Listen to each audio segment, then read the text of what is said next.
కానీ ఎస్పీ గారు కానీ డిఎస్పీ కానీ ఎవరైనా వచ్చి భరోసా ఇవ్వడం కానీ ఇంతవరకు ఊళ్ళోకి ఎవరు రాలేదు. అదేంటి మీ అమ్మాయి చనిపోయింది కాకి మీ ఇంటికాడ కాపలా కాశారా? పోనీ ఎవరైనా నిందితులు ఎవరైనా పట్టుకుంటారని నేను చెప్పారు మీకు?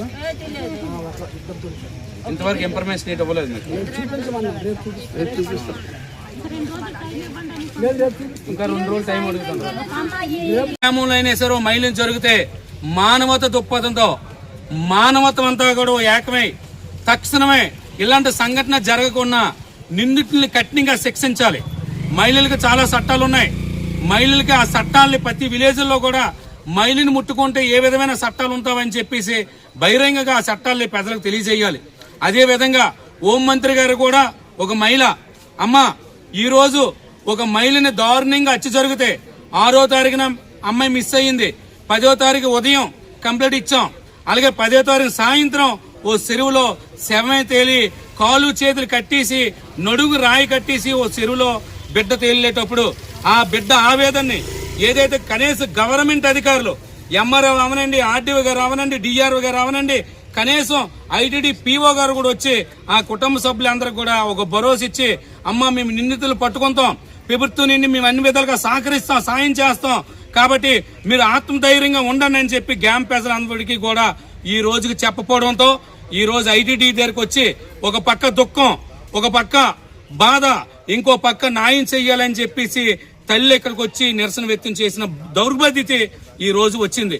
కాబట్టి ఆదివాసీ సమాజం ఒకటే కాదు సిగ్గుపడి వచ్చింది, భారతదేశ సమాజం మొత్తం సిగ్గుపడాలి. ఒక భారతదేశంలో మహిళల కోసం ఎన్నో చట్టాలు ఉన్నాయి, ఎన్నో హక్కులు ఉన్నాయి.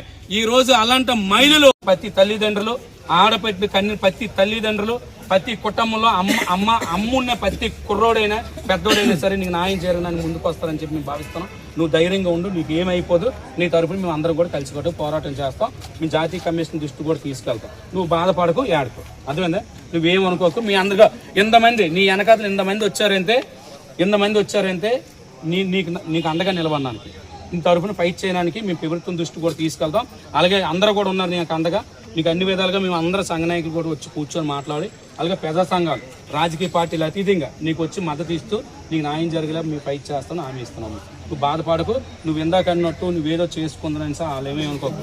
ఎందుకంటే ఈ మానవ జన్మ మనకు భగవంతుడు ఎంతవరకు తోడిచ్చాడు. ఇక్కడ నుండి ఏమో పిల్ల తరపున ఈ చుట్టుపక్కల ఉన్న గ్రామాలకి, పిల్ల తరపున మనకి చుట్టుపక్కల గ్రామాలకి మేలుకొలిపేమో ప్రతిదీ భావించు, ధైర్యంగా ఉండు.